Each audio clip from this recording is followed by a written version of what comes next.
வணக்கம் நண்பர்களே. நம்ம இப்போ எங்கே போயிட்டுருக்கோம் அப்படின்னு பார்த்தீங்கன்னா, பேய் நகரத்துக்கு தான் போயிட்டுருக்கோம். என்னடா இவன் ஆரம்பத்திலேயே பேய் நகரம் அப்படின்னு சொல்கிறாங்களே, எங்கே போயிட்டுருக்காங்கன்னு நீங்கள் யோசிப்பீங்க. ஆமாங்க, நீங்கள் தம்ப்நெயில் பார்த்துருப்பீங்க, டைட்டிலையும் பார்த்துருப்பீங்க.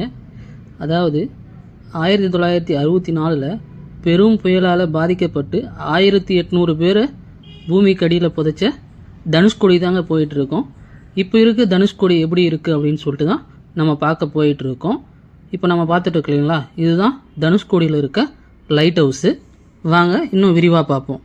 நம்ம ஒரு வழியாக நம்ம தனுஷ்கோடியில் இருக்க மண்டபத்துக்கு வந்துட்டோம். இந்த இடம் ஸ்டாப்பிங்க்கு பேர் மண்டபம்னு சொல்லுவாங்க.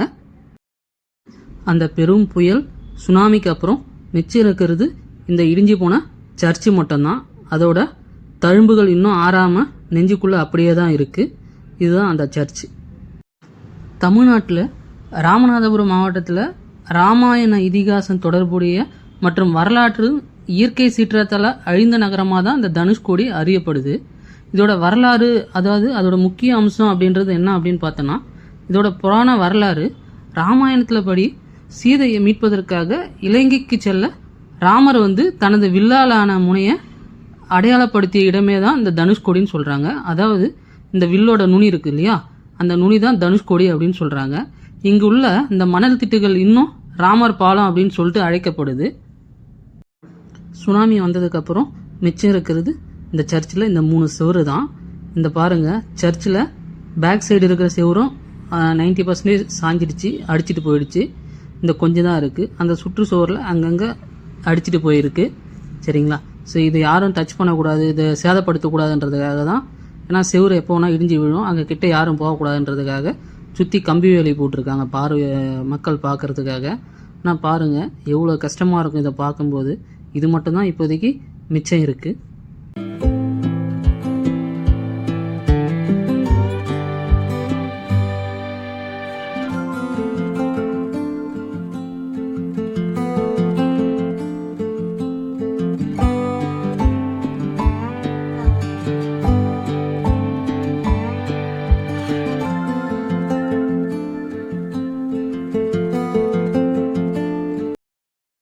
இந்தியாவோட டெட் எண்டு தான் பார்த்தீங்க அப்படின்னா இந்த தனுஷ்கோடி. சரி, இந்த இடத்துக்கு எப்படி வரணும் அப்படின்னு பார்த்தீங்கன்னா, தமிழ்நாட்டில் இந்தியாவில் நீங்கள் எங்கே இருந்தாலும் ராமநாதபுரத்துக்கு வந்துடணும், ராமேஸ்வரத்துக்கு. ராமேஸ்வரத்துலேருந்து உங்களுக்கு டைமிங்க்கு பஸ் இருக்கும். அதாவது 1 மணி நேரத்துக்கு ஒரு பஸ்ஸு தான் இருக்கும். சரிங்களா? நீங்கள் சாமி பார்த்துட்டு 1 மணி நேரத்துக்கு ஒரு பஸ் இருக்கும், இங்கே போகலாம். இங்கே வரணும் அப்படின்னா ஒன்று காலையிலே கிளம்பி வர்றது நல்லது, அப்படி இல்லைனா ஒரு 4 மணிக்கு மேலே கிளம்பி வர்றது நல்லது. ஏன்னா வெயில் பார்த்தீங்கன்னா இங்கே ரொம்ப அதிகமாக இருக்கும். அதனால் இங்கே ஸ்டே பண்ணுறதுக்கும் அந்த மாதிரி இடம் எதுவுமே கிடையாது. ஸோ வர்றீங்க அப்படின்னா சன்ரைஸை பார்க்குறதுக்கு காலையிலே வந்துடுங்க, அப்படி இல்லைனா ஈவினிங்க்கு மேலே வாங்க. பஸ் பார்த்தீங்கன்னா ராமேஸ்வரத்துலேருந்து 1 ஹவருக்கு ஒரு பஸ்ஸு தான் இருக்கும். சரிங்களா? அது மட்டும் இல்லாமல் நீங்கள் ஆட்டோவில் வர்றதா இருந்தாலும் வரலாம். ஒரு 500 ரூபா கேட்பாங்க அங்கேருந்து இங்கே வர்றதுக்கு. ஒரு 2-3 இடத்து ராமர் பாலம், அந்த ராமரோட பாதம், அந்த மாதிரி இடத்தெல்லாம் சுற்றி காட்டுவாங்க. ஸோ ஆட்டோவில் வந்தீங்கன்னா 500 ரூபா கேட்பாங்க ஒரு ஆளுக்கு. ஸோ அதையும் பார்த்துக்குங்க. சரிங்களா? நம்ம பார்த்துட்ருக்கோம் இல்லைங்களா, இந்த இடம் தான் ஒரு கோவில். 1964 முன்னாடி வரைக்கும் இந்த இடம் ஒரு கோவிலாக இருந்த இடம் தான். வாங்க கோவில் இப்போ எப்படி இருக்குன்னு சொல்லிட்டு பார்ப்போம். பாருங்கள் எந்த அளவுக்கு செதஞ்சு போயிருக்கு. ஏன்னா அந்த பக்கம் தண்ணி அடிச்சுட்டு செவ்வரை உடைச்சிட்டு வந்திருக்கு, உடைச்சிட்டு இந்த சைடு வந்திருக்கு. பாருங்கள், அந்த இடத்த தான் நம்ம பார்த்துட்ருக்கோம்.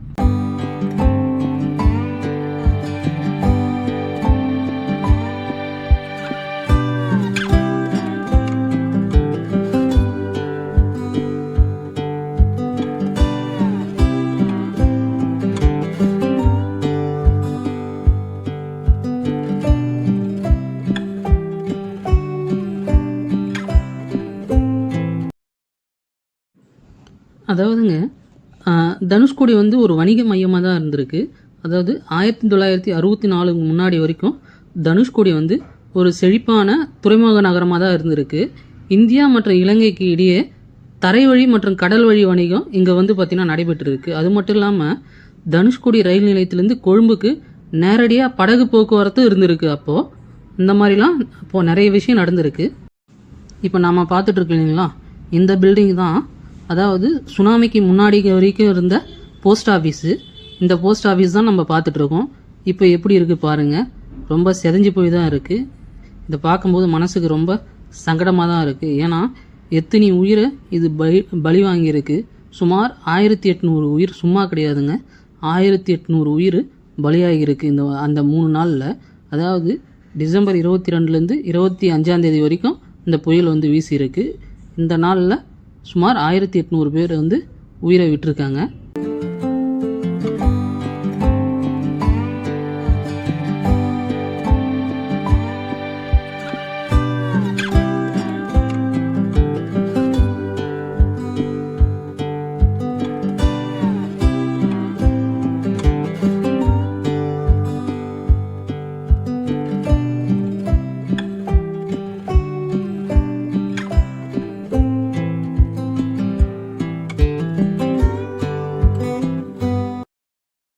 இன்னும் இந்த பில்டிங் எல்லாம் நின்றுட்டுருக்குன்னா அதுக்கு காரணம் எனக்கு தெரிஞ்சு அந்த பூச்சியில் வந்து பார்த்திங்கன்னா சுண்ணாம்பு கலந்து பூசியிருப்பாங்கன்னு நினைக்கிறேன். செங்கல் ஒவ்வொரு செங்கலுக்கும் இடையில. அதனால தான் இன்னும் இவ்வளோ ஸ்ட்ராங்காக நிலச்சிருக்கு.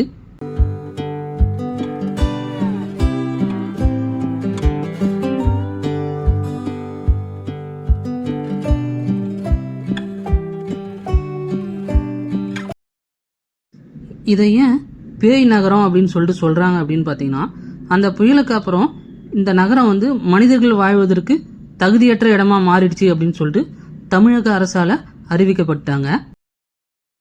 நாங்கள் போகும்போது இந்த குட்டி பசங்க சங்கு பவளம் அந்த மாதிரிலாம் விற்றுட்டு இருந்தாங்க. மணி ஊசி அந்த மாதிரி எல்லாமே. சரி நம்ம வீடியோ எடுக்கிறோன்றதுக்காக பார்த்துட்டு ஒளிஞ்சாங்க. ஸோ கொஞ்சம் ஃபன் பண்ணிவிட்டு அப்படியே இன்னொன்று இருக்குது இடம் பார்க்கலான்னு சொல்லிட்டு வந்தோம். இது வராரு இல்லையா தம்பி, இவர் தான் நமக்கு கைடு. அங்கே இவர் தான் எல்லா இடத்தையும் நமக்கு காட்டுவார். இப்போ அடுத்து நம்ம பார்த்துட்டு இருக்கு இல்லைங்களா, இந்த இடம் தான் வந்து சுனாமிக்கு முன்னாடி வரைக்கும் இருந்த ஹாஸ்பிட்டல். இங்கே தான் வந்து பார்த்திங்கன்னா ஹாஸ்பிட்டல் இருந்தது. ட்ரீட்மெண்ட் எல்லாருமே இங்கே தான் இந்த தனுஷ்கோடியில் இருக்க மக்களுக்கு எல்லாமே ட்ரீட்மெண்ட் இங்கே தான் நடக்கும். அதாவது ஹாஸ்பிட்டல்னால் இந்த ஆரம்ப சுகாதார நிலையம் இல்லை அதுக்கு மேல்பட்ட ஹாஸ்பிட்டல் இருக்கு இல்லையா, ஸோ அந்த மாதிரி ஹாஸ்பிட்டல் இங்கே கட்டியிருந்துருக்காங்க. இங்கே வந்து ஏராளமான பேஷண்ட்டை அட்மிட் பண்ணியிருந்தாங்க அப்படின்னு சொல்லியிருக்காங்க அந்த டயத்தில். இங்கே பாருங்கள் இப்போ எந்த அளவுக்கு செதஞ்சு போயிருக்கு, மண் திட்டுக்கெல்லாம் ஏற்பட்டுருக்கு. அந்த இடத்த தான் நம்ம இப்போ பார்த்துட்ருக்கோம். ஒவ்வொரு பேஷண்ட்டுக்கும் ஒவ்வொரு பார்ட்டிஷன் மாதிரி ரெடி பண்ணி வச்சுருக்காங்க. அந்த இடத்துக்குள்ளார மண் புகுந்து பில்டிங்கே கொலாப்ஸ் ஆகி என்ன ஆச்சுன்னே தெரியல. அந்த அளவுக்கு இந்த இடம் சுக்குநூறாக ஆகி போய் கிடக்கு.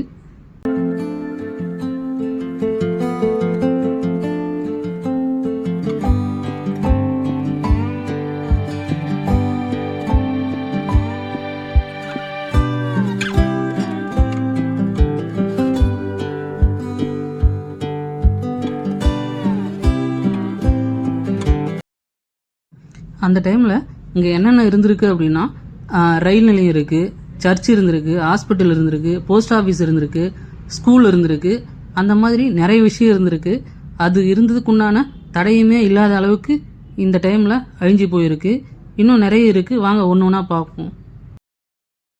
இப்போ அடுத்து நம்ம பார்க்க போகிறது இங்கே இருந்த வீடுலாம் எப்படி இருக்குது அப்படின்னு சொல்லிட்டு தான் பார்க்க போகிறோம். ஏன்னா இப்போது மனிதரே வாழ தகுதியற்ற ஒரு இடமா தான் அங்கே இருக்குது. ஆனால் முன்னாடி மனிதர்கள்லாம் நிறைய பேர் இங்கே வாழ்ந்துருக்காங்க, வர்த்தகம் பண்ணியிருக்காங்க, எல்லாமே நடைபெற்றிருக்கு. இப்போ பாருங்கள், இதுதான் முன்னாடி இருந்த வீடு. இப்போ எப்படி இருக்குது பாருங்கள். வெறும் கல் சுவர் மட்டும்தான் இருக்குது, வேறு எதுவுமே கிடையாது.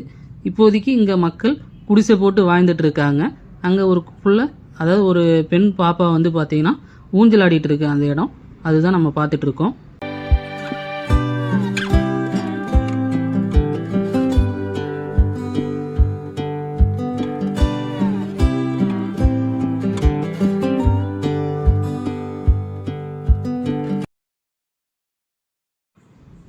அடுத்து நம்ம பார்க்க போகிற இடமும் ஒரு கோவில் தான். நம்ம இப்போ சொல்கிறோம் இல்லையா, முருகர் கோவில், விநாயகர் கோவில் அந்த மாதிரி சொல்லிட்டு. ஸோ அந்த மாதிரி 2-3 கோவில் இருந்திருக்கு. ஒரு கோவில் முன்னாடி பார்த்தோம். இது வந்து பார்த்திங்கன்னா அடுத்த கோவில். இப்போ இந்த இடம் எப்படி இருக்குன்னு சொல்லிட்டு பார்ப்போம். பார்த்தீங்கன்னா இது வந்து அந்த பூச்சி வேலை கூட கலையவே இல்லை. அவ்வளோ புயலையும் இவ்வளோ ஸ்ட்ராங்காக இருக்குது. ஆனால் இப்போ கட்டுற வீடுலாம் அந்த அளவுக்கு தாங்குமான்னு தெரியல. இது வந்து இன்னும் அந்த அளவுக்கு ஸ்ட்ராங்காக தான் நின்றுட்டு இருக்கு. ஆனால் உள்ளார வந்து பார்த்திங்கன்னா ரொம்ப அசுத்தமாக தண்ணியை வந்து போட்டு சரக்கு அடிச்சுட்டு பாட்டில் போட்டு அந்த அளவுக்கு அமக்கலம் பண்ணியிருக்காங்க. ஸோ பாருங்கள், அந்த இடத்த தான் நம்ம இப்போ பார்த்துட்ருக்கோம். அதாவது இப்போ தற்போதைய நிலை அப்படின்றது என்னன்னு பார்த்தீங்கன்னா, இந்த இடத்த ஒரு சுற்றுலா தலமாக வந்து மாற்றிருக்காங்க கவர்மெண்ட்டு. தனுஷ்கோடியை வந்து ராமேஸ்வரத்தோட இணைக்கிறதுக்கு புதிய சாலை வசதி ரோடெலாம் போட்டு வச்சுருக்காங்க, இந்த அளவுக்கு மேம்பட்டுருக்காங்க. ஆனால் அந்த இடத்த வந்து அவங்களால கரெக்டாக பாதுகாக்க முடியல. கவர்மெண்ட்டும் ஒன்றும் சொல்லி தப்பு கிடையாது. நம்ம போய் பார்க்குறோன்னா நம்மளும் எந்த அளவுக்கு சேஃப்டியாக போகணுமோ அந்த அளவுக்கு போகணும். பிளாஸ்டிக்கை போடுறது, சரக்கு அடிச்சுட்டு பாட்டிலில் போடுறது, அந்த மாதிரிலாம் இருந்தால் ஒன்றும் பண்ண முடியாது. ஸோ இங்கே பாருங்கள், இங்கே ஒரு கட்டடம் இருந்திருக்கு. அந்த கட்டடத்தில் பில்லர் மட்டும்தான் இருக்குது, கடைக்கால் மட்டும்தான் இருக்குது, பேஸு வேறு எதுவுமே இல்லை. எல்லாமே தரையாக அடித்து மணல் திட்டாக தான் இருக்குது, இங்கே வேறு எதுவுமே இல்லை. இதெல்லாம் பார்க்கும்போது வந்து பார்த்திங்கன்னா மரண ஓலை தான் கேட்டுட்ருக்கு. எத்தனை பேரோட உயிர் ஆவி இங்கே இருக்கும், எப்படி என்ன அந்த லாஸ்ட் மினிட்டில் எப்படி கண் கலங்கி அழுதுருப்பாங்க, குடும்பத்தை விட்டு சொந்த பந்தத்தை விட்டு இந்த உலகத்தை விட்டு போகிறாங்கன்ற அந்த லாஸ்ட் நொடி அவங்க என்னென்னமா யோசிச்சிருப்பாங்க. இதெல்லாம் நினைக்கும் போது நீங்களே ஒரு நிமிஷம் யோசிச்சு பாருங்கள். இதுதான் நம்மளோட லாஸ்ட் நொடி, உயிரை விட போகிறோம் நமக்கு தெரிஞ்சு அப்படி சாகும்போது என்னெல்லாம் நம்ம மனசுக்குள்ளே வரும், அந்த வேதனை இருக்குது பார்த்தீங்களா, அதெல்லாம் சொல்லி தீர முடியாத ஒரு வழி.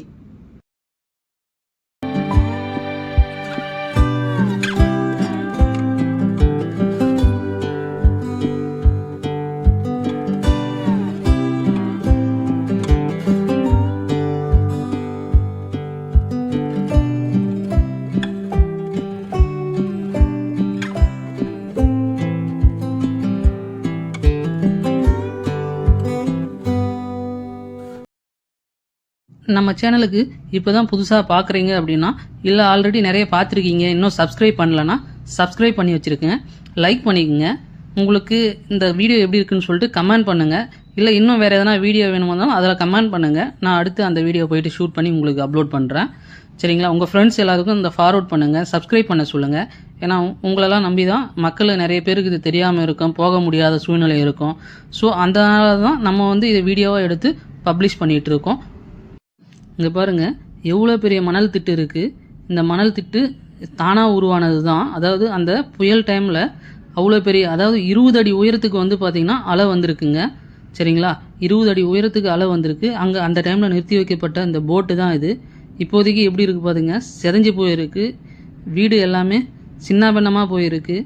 மக்களோட அவலக்குரல் தான் அங்கே கேட்கும் அந்த டைமில் நம்ம பார்த்துட்டு இருந்தோம் அப்படின்னா. சரிங்களா? யார் சொல்லியும் குத்தம் இல்லை, கடவுள் அவங்களோட வாழ்க்கையில் விளையாடி இருக்காரு. ஏன்னா ராமேஸ்வரம் அந்த டைமில் சுத்தமாக ஒரு தனி தீவாகவே மாறிடுச்சு. ராமேஸ்வரத்துக்குள்ளாரே போக முடியாத ஒரு சூழ்நிலை ஏற்பட்டிருக்கு. இன்னொரு நல்ல விஷயம் என்ன நடந்திருக்கு அப்படின்னா, அந்த டயத்தில் ஜெமினி கணேசனும் சாவித்திரியும் ராமேஸ்வரத்துக்கு வந்திருக்காங்க. அவங்கள பார்க்குறதுக்காக இந்த தனுஷ்கோடியில் இருந்த பாதி பேர் வந்து அங்கே ராமேஸ்வரத்துக்கு போயிருக்காங்க. அதனால் அவங்களோட உயிர் வந்து பார்த்திங்கன்னா தப்பிச்சிருக்கு. சப்போஸ் அவங்களும் அங்கே இருந்தாங்கன்னா அவங்களும் இந்த புயல் சுனாமியில் மாட்டிக்கிட்டு ரொம்ப அவஸ்தைப்பட்டிருப்பாங்க அந்த லாஸ்ட் மினிட்டில் வாழ்க்கையோட போராட்டத்தில். சரிங்களா? ஸோ கடைசியாக ஒரு நல்ல விஷயம் ஜெமினி கணேசன் சாவித்திரி மூலிமா நடந்திருக்கு 1964 அந்த டைமில்.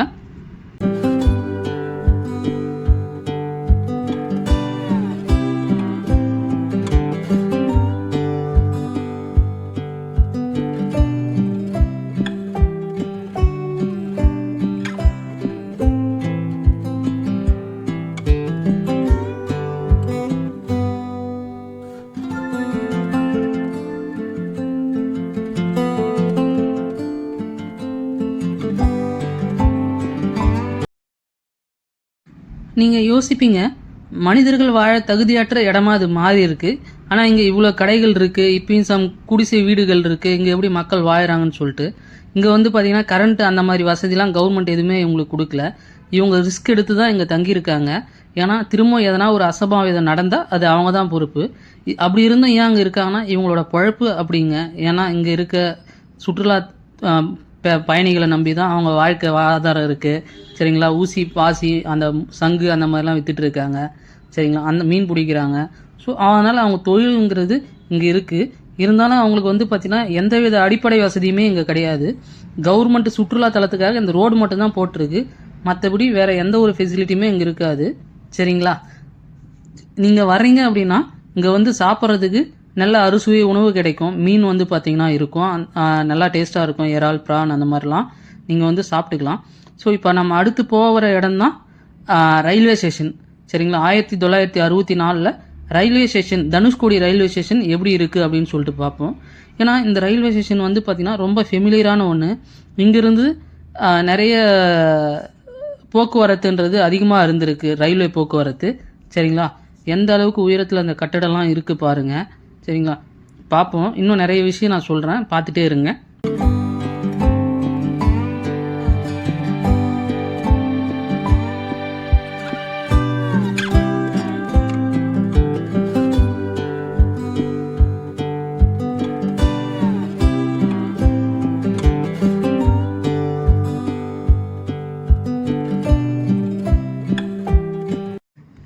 இந்த ரயில்வே ஸ்டேஷன் சொல்லும்போது முக்கியமான நிகழ்வுன்றது என்னன்னு பார்த்தோம் அப்படின்னா, அதாவது 1964 ரயில் வந்து பார்த்திங்கன்னா ராமேஸ்வரத்துலேருந்து வந்துட்டுருக்கு. அதாவது பாம்பன் பிரிட்ஜ் இருக்கு இல்லையா, பாம்பன் பிரிட்ஜை தாண்டி டிசம்பர் 22 தனுஷ்கோடியை நோக்கி வந்துட்டுருக்கு.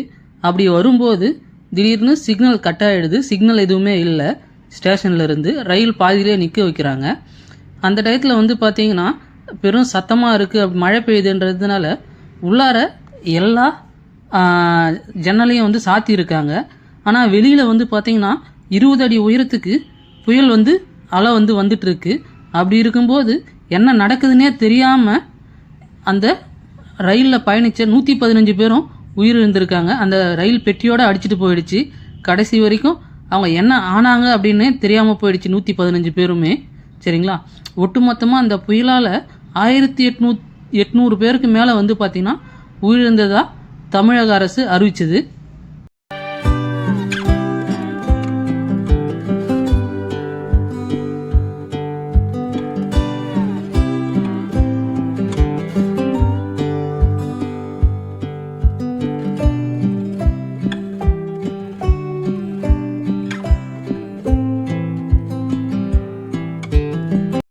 இந்த நிகழ்வு நடந்து கிட்டத்தட்ட 62 வருஷம் ஆகுது.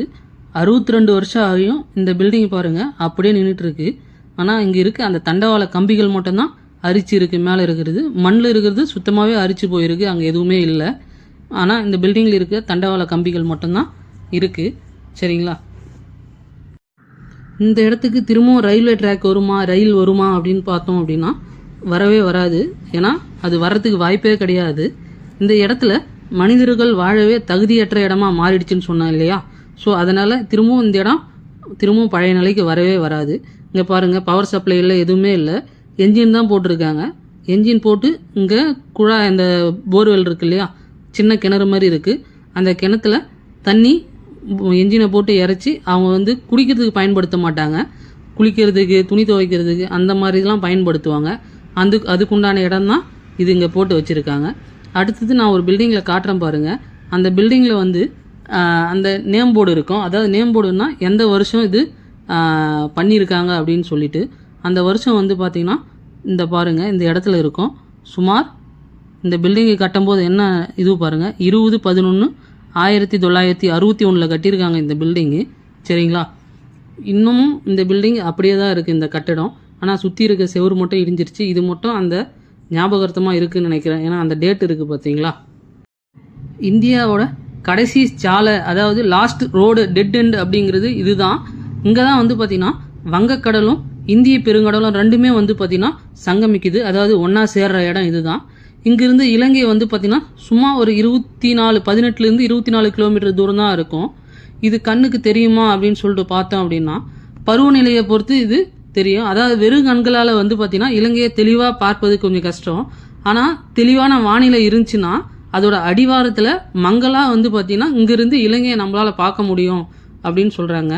சரிங்களா, ஸோ நீங்கள் வர்றீங்க அப்படின்னா இங்கே வர்றதுக்கு உண்டான பெஸ்ட்டு டைம் அப்படிங்கும்போது என்னன்னு பார்த்தோம் அப்படின்னா மார்ச்லேருந்து, அதாவது அக்டோபர்லேருந்து மார்ச் வரைக்கும் வர்றது நல்லதுன்னு சொல்கிறாங்க. ஏன்னா வானிலை வந்து கரெக்டாக இருக்கும்.